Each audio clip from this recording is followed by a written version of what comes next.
Stream class पर आपका स्वागत है। सीटेट पेपर 2 इसमें हम साइंस और मैथ दोनों के क्वेश्चन हैं। ये पार्ट नंबर 1 है जो कि बेसिक से है। पहला सवाल है, पौधों में प्रकाश संश्लेषण मुख्यतः किस भाग में होता है? जड़, तना, पत्ती, फूल। इसका विकल्प नंबर सी से हो जाएगा, पत्ती। आगे सवाल है, मानव शरीर की सबसे बड़ी ग्रंथि कौन सी है? अग्नाशय, यकृत, थायराइड, प्लीहा। इसका विकल्प नंबर बी सही हो जाएगा, यकृत। आगे सवाल है, विद्युत धारा का एसआई मात्रा क्या है? वोल्ट, ओम, एम्पियर, वाट। इसका तो आंसर हो जाएगा विकल्प नंबर सी, एम्पियर। अब देखिए, ओम जो होता है वो किसका मात्रक होता है? वो होता है प्रतिरोध का मात्रक। अब वाट किसका मात्रक होता है? वाट जो होता है वो शक्ति का मात्रक होता है। और वोल्ट किसका मात्रक होता है? वोल्ट होता है विभवांतर का मात्रक। तो इसका आंसर हो जाएगा विकल्प नंबर सी, एम्पियर। जल का रासायनिक सूत्र क्या है? CO2, H2O, O2, H2SO4।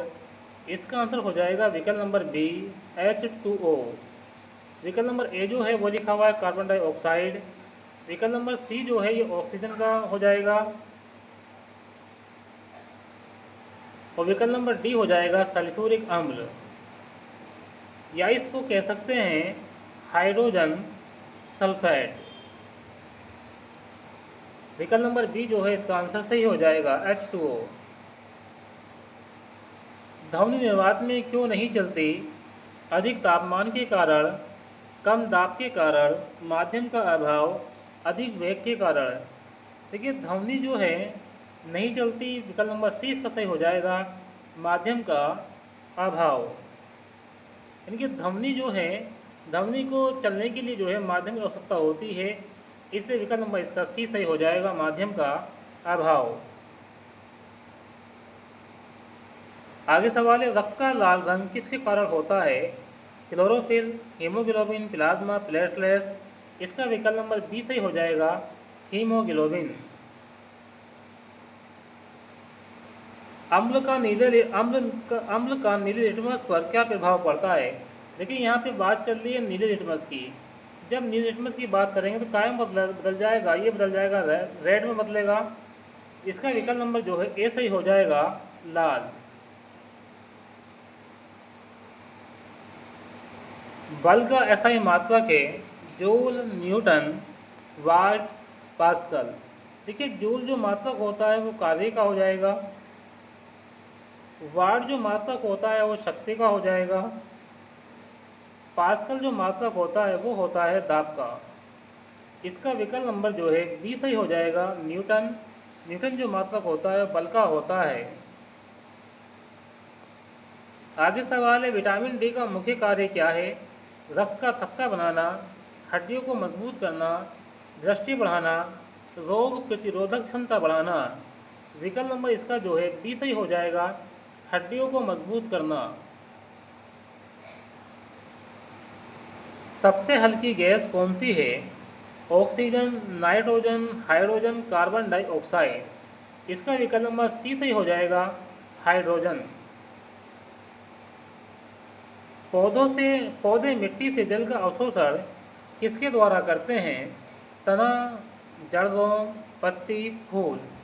विकल्प नंबर इसका बी सही हो जाएगा, जड़ रोम। दर्पण में बनने वाला प्रतिबिंब किस प्रकार का होता है?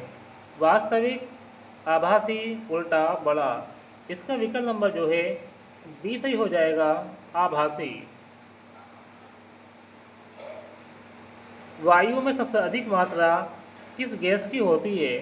देखिए, ऑक्सीजन की जो मात्रा होती है वायु में वो 21% होती है, और कार्बन डाइऑक्साइड की मात्रा होती है 0.03%। नाइट्रोजन की मात्रा जो होती है वो आती है 78%। इसका विकल्प नंबर जो है सी सही हो जाएगा, नाइट्रोजन।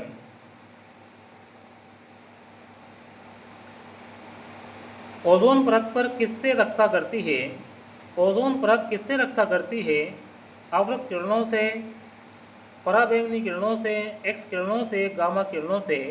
विकल्प नंबर इसका जो है बी सही हो जाएगा, पराबैंगनी किरणों से। मानव हृदय में कितने कक्षक होते हैं? 2, 3, 4। देखिए, दो जो चैम्बर पाए जाते हैं वो पाए जाते हैं मत्स्य में, यानी कि मछली में जो है दो चैम्बर पाए जाते हैं, और 3 चैम्बर जो पाए जाते हैं वो रेप्टाइल्स में पाए जाते हैं। और साथ में जो एम्फीबिया है उसमें भी क्या होता है, 2 ही चैम्बर जो है पाए जाते हैं। यानी कि 2 चैम्बर जो है मत्स्य यानी मछली में पाए जाते हैं, 3 चैम्बर रेप्टाइल यानी सरीसृप, एम्फीबिया उभयचर में पाए जाते हैं, और 4 जो चैम्बर पाए जाते हैं वो इसका आंसर हो जाएगा। 4 चैम्बर जो है पक्षी में भी क्या होता है, 4 चैम्बर ही पाए जाते हैं।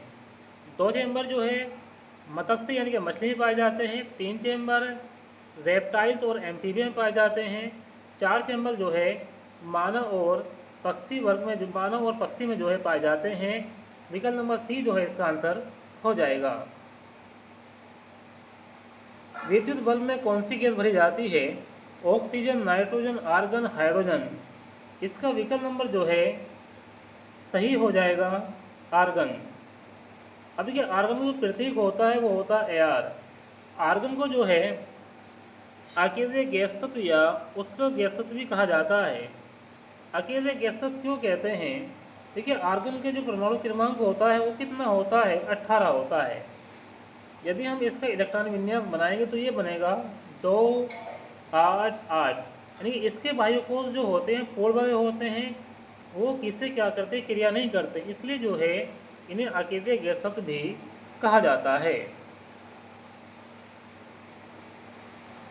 सवाल नंबर 17 है, pH बराबर 7 वाला विलयन कैसा होता है? देखिए, pH की बात करते हैं, 0 से स्टार्ट होता है और 14 तक चलता है। pH मान 7 है तो क्या होगा, उदासीन होगा। अगर pH मान 7 से कम है तो अम्लीय होगा, pH मान 7 से अधिक है तो क्षारीय होगा। यानी कि pH मान 7 है तो विलयन उदासीन होगा, pH मान 7 से कम है विलयन अम्लीय होगा, pH मान 7 से अधिक है तो विलयन क्षारीय होगा। यहाँ pH मान 7 है तो ये उदासीन हो जाएगा। इसका विकल्प नंबर जो है सी सही हो जाएगा। पृथ्वी का एकमात्र प्राकृतिक उपग्रह कौन है? मंगल, चंद्रमा, शुक्र, सूर्य। इसका विकल्प नंबर बी सही हो जाएगा, चंद्रमा। भोजन का पाचन मुख्यतः कहाँ पूरा होता है? मुख, आमाशय, छोटी आंत, बड़ी आंत। तो ये हो जाएगा छोटी आंत में। विकल्प नंबर इसका सी सही हो जाएगा, छोटी आंत। ऊर्जा का एसआई मात्रक क्या है? देखिए, न्यूटन जो मात्रक होता है वो बल का होता है।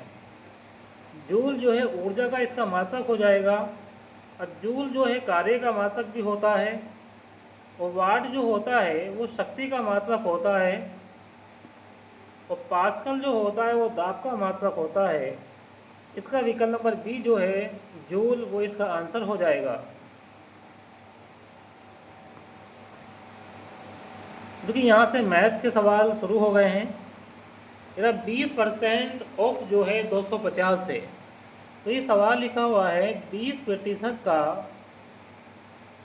250 निकालना हमें कितना होगा? तो 20/100 गुणा हो जाएगी 250। इसको डिवाइड करेंगे तो 2 0 से 2 0 काटेंगे तो 25 दूनी 50 आ जाएगा। 50 इस विकल्प में विकल्प नंबर सी दे रखा है। विकल्प नंबर सी इसका जो है सही हो जाएगा। सवाल नंबर 4, 144 का वर्ग क्या है? 10, 11, 12, 13। अब देखिए, 144 के वर्ग की बात कर रहे हैं। देखिए, सवाल में लिखा हुआ है 10, 11, 12, 13। अगर हम इनके वर्ग करते हैं, 10 का वर्ग कितना हो जाएगा? 100, 11 का वर्ग कितना हो जाएगा? 121, 12 कितना हो जाएगा? 144, 13 कितना हो जाएगा? 169। तो 12 का वर्ग क्या है? 12 का वर्ग हो जाएगा 144। तो इसका विकल्प नंबर जो है 12 का वर्ग हो जाएगा 144 में।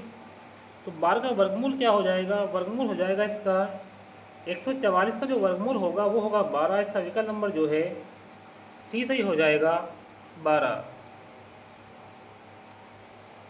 एक त्रिभुज के तीनों कोण का योग होता है 90, 180, 270, 360। देखिए तीनों कोण का योग जो होता है वो होता है 180। विकल्प नंबर इसका जो है बी सही हो जाएगा। 15 और 20 का एचसीएफ क्या होगा? तो यहाँ हमें 15 का और 20 का हमें एचसीएफ निकालना है। तो पहले हम 15 का फैक्टर कर देंगे, 3 पंजे 15 और 5 एकम 5, फिर करेंगे 20 का करेंगे, 2 एकम 2 और 2 पंजे 10 और 5 एकम 5। तो यहाँ हो जाएगा 3 गुणा 5, इधर 2 गुणा 2 गुणा 5। देखिए एचसीएफ में क्या होता है, जो संख्या कॉमन आती है वही एचसीएफ कहलाती है। तो यहाँ 5 क्या है, कॉमन है, तो 5 क्या हो जाएगा, इसका एचसीएफ हो जाएगा। तो विकल्प नंबर सी में 5 दे रखा है, तो विकल्प नंबर सी जो है इसका आंसर सही हो जाएगा। 8 स्क्वायर। अब हमें 8 का स्क्वायर निकालना है कि 8 का जो स्क्वायर है वो कितना होगा। अब देखिए हम बात करते हैं 16, 32, 64 और 72। देखिए ये 4 का अगर स्क्वायर ओपन करेंगे तो कितना आएगा, 16 आएगा, और 8 का अगर स्क्वायर ओपन करते हैं तो कितना आएगा, 64 आएगा। तो यहाँ विकल्प जो आंसर है वो सी सही हो जाएगा, 64।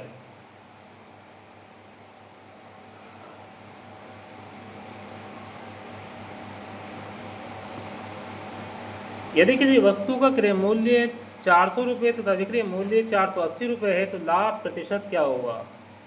अब देखिए क्रय मूल्य दे रखा है 400 रुपये और विक्रय मूल्य दे रखा है 480 रुपये। अब हमें लाभ निकालना है। जब क्रय मूल्य कम है और विक्रय मूल्य ज़्यादा है तो लाभ होगा, यानी कि प्रॉफिट हो जाएगा। तो लाभ कैसे निकालेंगे, हम फॉर्मूला लगाते हैं विक्रय मूल्य माइनस के क्रय मूल्य। क्रय मूल्य को लिखेंगे सीपी और विक्रय मूल्य को लिखेंगे एसपी। तो हमें विक्रय मूल्य हमें निकालना है लाभ। विक्रय मूल्य कितना है, विक्रय मूल्य दे रखा है 480, क्रय मूल्य कितना दे रखा है 400। तो यहाँ कितना आ गया, 80 रुपये, यानी कि 80 रुपये जो आया है वो इसका जो है प्रॉफिट आया। लाभ जो निकल के आया है वो 80 रुपये निकल के आया है। अब हमें निकालना है लाभ प्रतिशत। देखिए लाभ प्रतिशत निकालेंगे तो लाभ प्रतिशत निकालने के लिए हम फॉर्मूला लगा देंगे लाभ बटे क्रय मूल्य गुणा 100। अगर हमें लाभ का प्रतिशत निकालना है तो लाभ ऊपर लिखेंगे और क्रय मूल्य नीचे लिखेंगे, गुणा में 100 लगा देंगे। तो यहाँ देखिए लाभ कितना था, 80 रुपये आया था, क्रय मूल्य कितना है 400 रुपये है, गुणा का ऐसे करेंगे 100 से करेंगे, इन 0 से 0 काटेंगे, 4 दूनी 8, तो कितना आ गया 20। तो 20% निकल के आया हमारा प्रॉफिट। तो विकल्प नंबर सी जो है इसका सही हो जाएगा, 20%।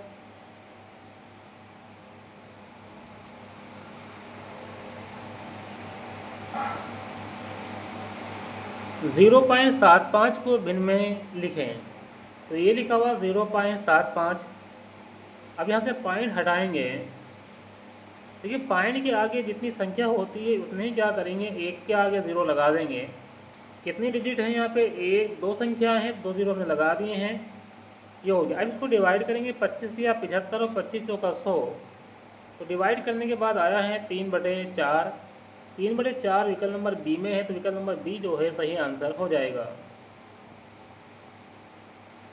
एक समकोण का मान है। देखिए समकोण जो होता है वो 90 डिग्री का होता है, विकल्प नंबर जो है इसका सी सही हो जाएगा, 90 डिग्री।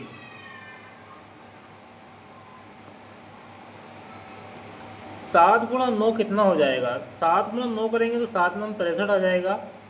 63 विकल्प नंबर बी में दे रखा है, तो विकल्प नंबर बी जो है इसका सही आंसर हो जाएगा।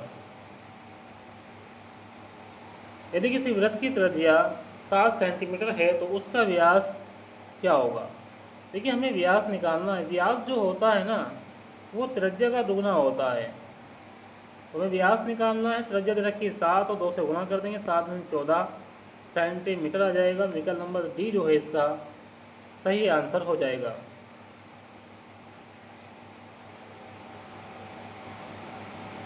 अब देखिए सवाल है 3:5 बराबर क्वेश्चन मार्क। अब यहाँ प्रतिशत है, तो देखिए यहाँ पे क्या आंसर आ सकता है। 3/5 गुणा 100, 5×10, 5 20 दिया 60, 60। तो यहाँ आंसर आ जाएगा 60:100। विकल्प नंबर जो है इसका बी सही हो जाएगा। 60% अनुपात 100%। अब सवाल नंबर है 5×3। अब देखिए 5×3 है, तो इसका आंसर जो है क्या होगा।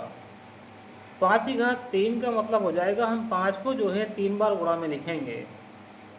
5×5 गुणा करेंगे, 5×5 = 25, तो 25×5 = 125। तो इसका विकल्प नंबर जो है सी सही हो जाएगा, 125।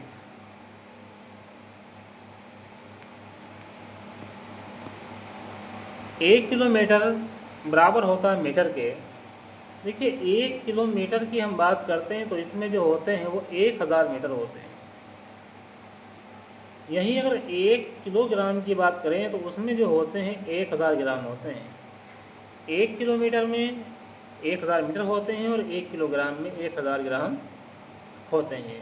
इसका विकल्प नंबर सी सही हो जाएगा, 1000 मीटर। किसी आयत का क्षेत्रफल। अब देखिए हमें आयत का क्षेत्रफल निकालना है, तो पहले समझेंगे आयत के बारे में। आयत जो है क्या है। देखिए ये जो हमने बनाया है ये आयत होता है। आयत में जो है लंबाई होती है, चौड़ाई होती है। ये इसकी लंबाई हो जाएगी और ये इसकी क्या हो जाएगी, चौड़ाई हो जाएगी। मतलब इसमें जो है लंबाई हो जाएगी और जो है चौड़ाई हो जाएगी। अब इसमें लंबाई और चौड़ाई की हम बात करते हैं तो हमें निकालने का, आयत में जो होता है आमने सामने की भुजाएं बराबर होती है। यानी कि ये अगर भुजा जो है 20 है तो ये वाली भुजा भी क्या होगी, 20 होगी। अगर ये वाली भुजा 30 है तो ये वाली भुजा भी क्या होगी, 30 होगी।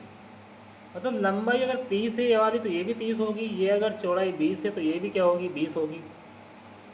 तो आयत में क्या होता है, आमने सामने की भुजाएं जो होती है बराबर होती है, इसे कहते हैं आयत। अब आयत का हम क्षेत्रफल निकालेंगे। क्षेत्रफल निकालने के लिए क्या होता है, लंबाई गुणा चौड़ाई। अब लंबाई गुणा चौड़ाई जो है विकल्प नंबर सी में है, तो विकल्प नंबर सी जो है इसका आंसर हो जाएगा, लंबाई गुणा चौड़ाई।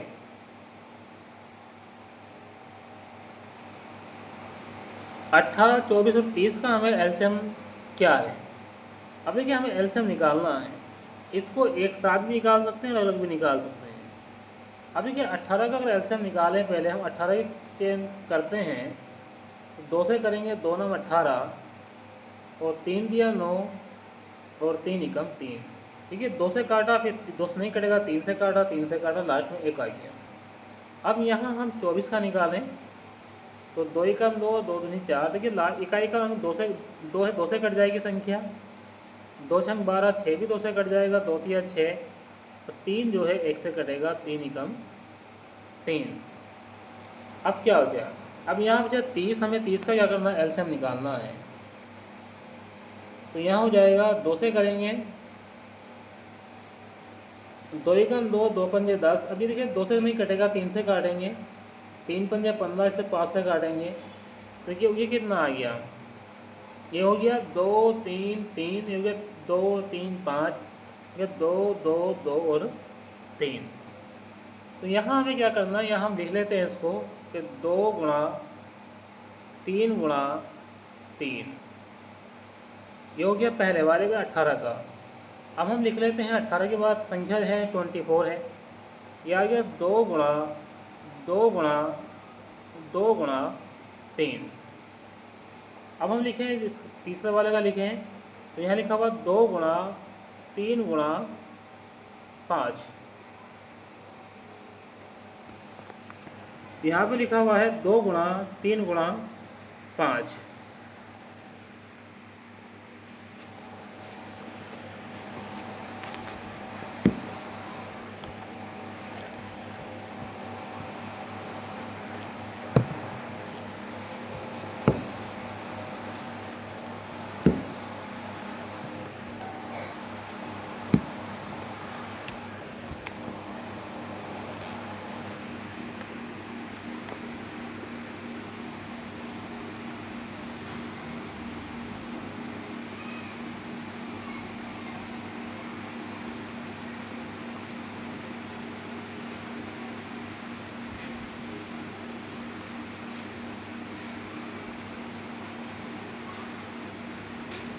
देखिए सवाल है हमारा 18, 2, 24, 30 का एलसीएम निकालना था हमें।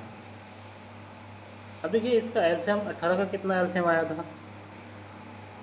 18 के हम एलसीएम की बात कर रहे हैं तो यह आया था 2 गुणा 3 गुणा 3, 3 3 9 9 18। अब 24 का जो एलसीएम कितना आया था वो आया था 2 गुणा 2 गुणा 2 गुणा 3, 2 दिन 4 4 तिया 2 दिन 4 दिन 8 8 तिया 24। अब 30 का एलसीएम निकल के कितना आया था, यह आया था 2 गुणा 3 गुणा 5, 5 या 15 15 30। अब हमें क्या निकालना है, इसका एलसीएम निकालना है। देखिए यहाँ पे 2 है, यहाँ पे 2 है, यहाँ पे 2 है तो 2 आ जाएगा। अब यहाँ पे 2 है और यहाँ पे 2 है, बाकी में 2 नहीं है तो 2 भी चलो लिख लेते हैं। इसके बाद बचा 3, यहाँ 3 है, यहाँ भी 3 है और यहाँ भी 3 है तो 3 आ गया। 1 3 ये ऊपर बचा, इसको लिखेंगे और यहाँ 1 क्या बचा, 5 बचा, इसको लिखेंगे। गुणा करेंगे 2 5 या 15 और 15 दूनी 30, 30 दूनी 60 और 60 तो ये हो गया 30 दूनी 60 और 3 दूनी 6। यानी कि यहाँ पे हम गुणा करेंगे 60 की और 6 की, 6 छंग 36, यह आ गया 360। यानी कि इसका जो आंसर निकल के आया है वो निकल के आया है 360। अब 360 जो है कौन से विकल्प में है, विकल्प नंबर डी जो है इसका आंसर हो जाएगा 360। एक तरीका तो ये है। दूसरा जो आसान तरीका है वो क्या है, हम इसे जो है ऑप्शन से डिवाइड करके देख लेंगे। देखिए अगर ये ऑप्शन, चारों ऑप्शन में से कोई भी एक ऑप्शन अगर इन तीनों संख्या से डिवाइड हो जाता है, वही क्या हो जाएगा, इसका आंसर हो जाएगा। जैसे 60 है, 60 को डिवाइड करेंगे 18 से तो 18 चौक 72, 18 से 54 डिवाइड नहीं हो रही है। अब जो है 90 ले लेते हैं, 90 को डिवाइड कर लेते हैं 18 से तो 18 पंजे 90, 18 से डिवाइड तो हो गया। लेकिन अब बात करते हैं 24 की, 24 से डिवाइड करते हैं 24 चौक 96 तो ये डिवाइड नहीं हो रही है। एक आंसर ना तो ए है और ना ही बी है। अब 120 लेते हैं, 120 को डिवाइड करते हैं 18 से तो 18 पंजे 90, 18 छंगा 108, 18 7 26, ये भी डिवाइड नहीं हो रही 18 से ही। अब बचा 360। अब देखिए 360 को लेते हैं तो इसको डिवाइड करके देखते हैं 360 को। यहाँ पे हमने लिया 360, इसको डिवाइड किया 18 से तो 18 दूनी 36, ये हो गया 18 दूनी 36। ठीक है, 18 से तो डिवाइड हो गया। अब इसको 360 को जो है डिवाइड करते हैं 24 से। अब इसको डिवाइड करेंगे 24 से तो कितनी बार जो है ये संख्या जाएगी। अब देखिए पहाड़ा लंबा हो जाएगा, इसको हम 6 से डिवाइड कर देते हैं। 6 चौक 24 और 6 9 54, ये 4 से डिवाइड कर दो, कितना आ जाएगा इसको। देखिए डिवाइड करेंगे 6 चौक 24 और 6 छंग 36, यहाँ 6 आएगा। इसको डिवाइड करेंगे तो 4 ही कम 4, 4 पंजे 20, यानी कि 24 से डिवाइड हो जाता है 360। अब 360 डिवाइड करेंगे 30 से तो इससे ही कट गया, इससे ही कट गया, यानी कि ये 360 संख्या है 18 24 30 से डिवाइड हो जाती है। तो इसका जो आंसर आ जाएगा वो 360 आ जाएगा। ठीक है, इस तरह से भी इसको जो है हल कर सकते हैं सवाल को। अब इसमें सवाल है 9 डिवाइड 0, यानी कि 9 को अगर हम 0 से डिवाइड करेंगे तो क्या हो जाएगा, यहाँ आ जाएगा अपरिभाषित, यानी कि परिभाषित नहीं है। विकल्प नंबर इसका डी सही हो जाएगा। यहीं अगर 0 का 9 से भाग देंगे तो कितना आएगा, 0 आ जाता है।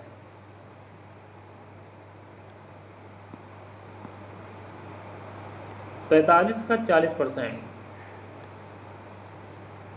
आसान है। 45 जहाँ का लिखा वहाँ गुणा लगा देंगे और परसेंटेज को हटाना है तो क्या करेंगे, बटे में जो है 100 लिखेंगे। इसको डिवाइड करेंगे 0 से 0 काटेंगे, 5 नम 45 और 5 दूनी 10, 2 एकम 2 और 2 दूनी 4 और 2 नम 18। इसका आंसर कितना आता है? इसका आंसर आ जाएगा 18। विकल्प नंबर बी में 18 दे रखा है, विकल्प नंबर बी जो है इसका आंसर हो जाएगा। अब ये जो है हमने सीरीज़ को पूरी कर दी है। वीडियो को लाइक करें, अपने दोस्तों में शेयर करें, चैनल को सब्सक्राइब करना ना भूलें। इस तरह से जो है आपको प्रैक्टिस जो है मिलती रहेगी। Thanks for watching this video.